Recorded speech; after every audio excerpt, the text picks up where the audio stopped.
However, with Ain, a little danger shouldn't be much of a problem. Thanks to the info they got from Jasper, Ain manages to locate a secret dungeon, and he's hopeful that one of Yuri's sisters might really be here, so he assures Yuri that he will do whatever it takes to make sure she reunites with her sibling. After entering the dungeon, Ain eventually comes to a dead end, and he doesn't know what to do since Jasper's instructions clearly said there should be something here. Ursula explains that there's a magic circle built into that wall over there, so touching it should teleport them into the dungeon. Ain does as she says, and the second he touches the wall, he finds himself standing on a cliff that overlooks a jungle. He is surprised that a jungle could fit inside a dungeon, but Ursula tells him all this is just an illusion created by powerful magic. Just then, they hear a voice talking to them, and Yuri recognizes it as the voice of her little sister, Pina. Yuri wants to meet up with Pina, so she asks where she is, but Pina is all the way at the end of the dungeon, so she says they are going to have to clear the dungeon and make their way over to her. Ain thinks it'll be a major pain to have to clear the entire dungeon, so he asks Pina if she can just teleport them to the end or something, but Pina says she can't use that kind of magic. In that case, Ain accepts that he is just going to have to clear the entire dungeon, and Pina is surprised to see so much confidence coming from a mere human. She thinks Ain is just bluffing, so she warns him that she's set up traps all over the dungeon, so there's no guarantee that he won't get hurt if he continues. Ain understands that it's going to be dangerous, but he's sure he can handle it. Pina finds Ain interesting, but she doesn't trust him, and she's going to take great pleasure in watching him suffer while trying to make it through the dungeon. In fact, there's a pit right in front of Ain, and Pina is sure he won't notice it and will fall in. However, Ain does notice it and easily jumps over the trap. He then continues dodging all the other traps Pina laid out, and Pina is starting to get pissed because she put a lot of work into making those. Ain doesn't get why she's mad, since it's not like he's going to intentionally fall for a trap that he can avoid, but Yuri explains that Pina has always liked making innocent pranks for people to enjoy. Ain doesn't think there's anything innocent about Pina's hobby, since any one of these traps could definitely kill someone. Pina interrupts Ain because she may be sadistic, but she's not evil. She designed the dungeons to automatically kick people out once they get themselves into mortal danger, so her traps have never killed anyone, but they can still make you suffer, so she tells Ain she's going to send out some really tough monsters to deal with him. The first monster soon approaches Ain, and it's an S-rank Olran plant monster. The monster sprays Ain with a gas, and Pina mockingly informs him that was sleeping gas, so he's going to pass out any second now. However, Ain doesn't feel even slightly sleepy because he got a skill that grants him resistance to all status effects. Pina can't believe it, so she throws a temper tantrum because Ain is ruining the fun of her dungeon.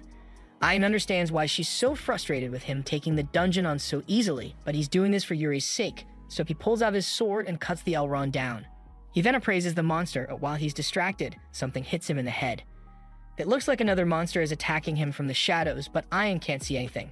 Ursula assumes the monster must be using some kind of stealth skill to stay hidden, but even if Ain can't see them, it doesn't matter since he has an ability that negates all ambush attacks. Additionally, he has a separate ability that negates regular attacks when he's standing still, so he's practically invincible. Pina can't believe what she's hearing, but even if her stealth monsters can't do any damage to Ain, he can't defeat them if he can't see them. That may be true, but Ain has special eyes, so after a few moments, he appraises the location of the monsters and uses a gravity spell to take them out. Pina is getting really upset because all of her hard work is going to waste, but she eventually picks herself back up, and with a ton of confidence, she declares that there's no way Ain will be able to kill her next monsters. She sends out an arachne and a centaur, but 3 seconds later, Ain kills them like it's nothing. Pina officially gives up after seeing that, and she's convinced that Ain isn't a human after all, because no human should be capable of killing 2 S-rank monsters at the same time. Meanwhile, Zoid's life as an adventurer practically fell apart after Ain exposed him.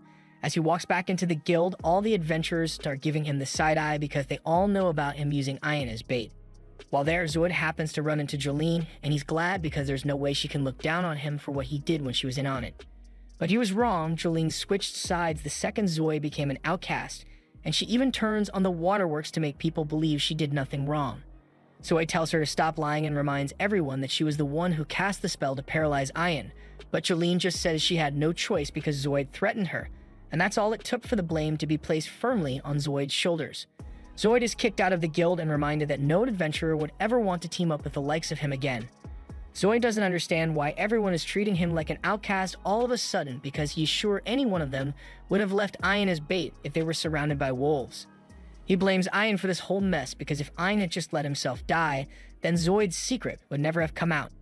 Now Zoid believes that the only way he can restore his reputation is to tackle a difficult dungeon all on his own and prove to everyone that he's strong.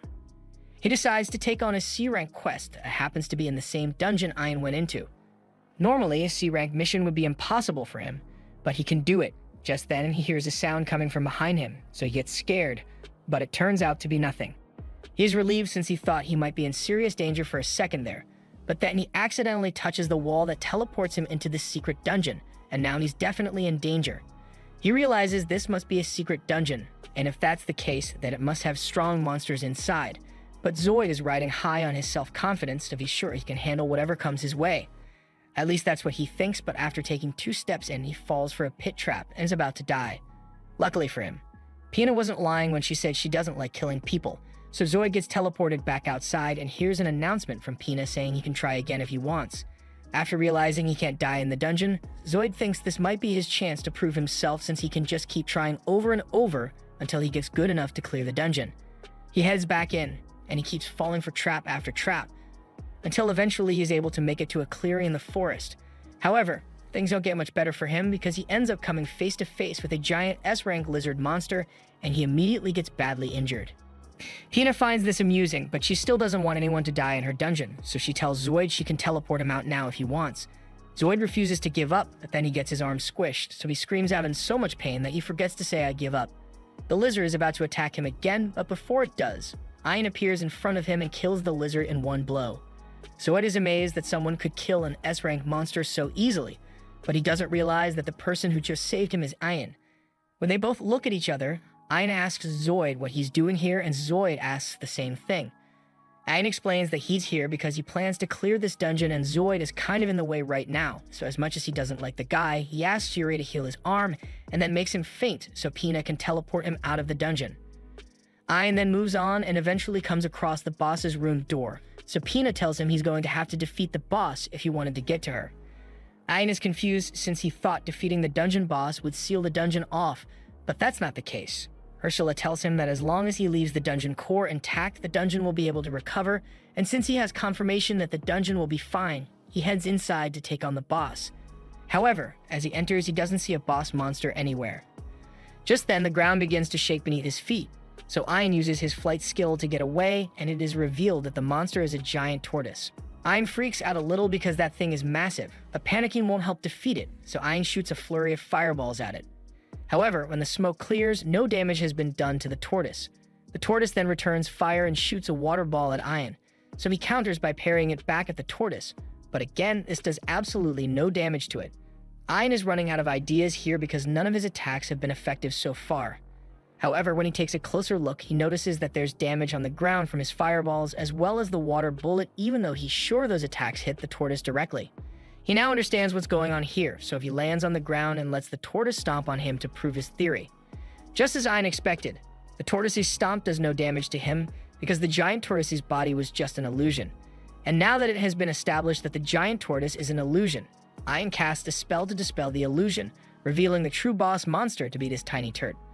Ursula is impressed with Ayan since even she couldn't tell that the monster was an illusion, but as Ayan appraises the baby tortoise, she notices something unbelievable about the tortoise, and she's so surprised she can hardly speak.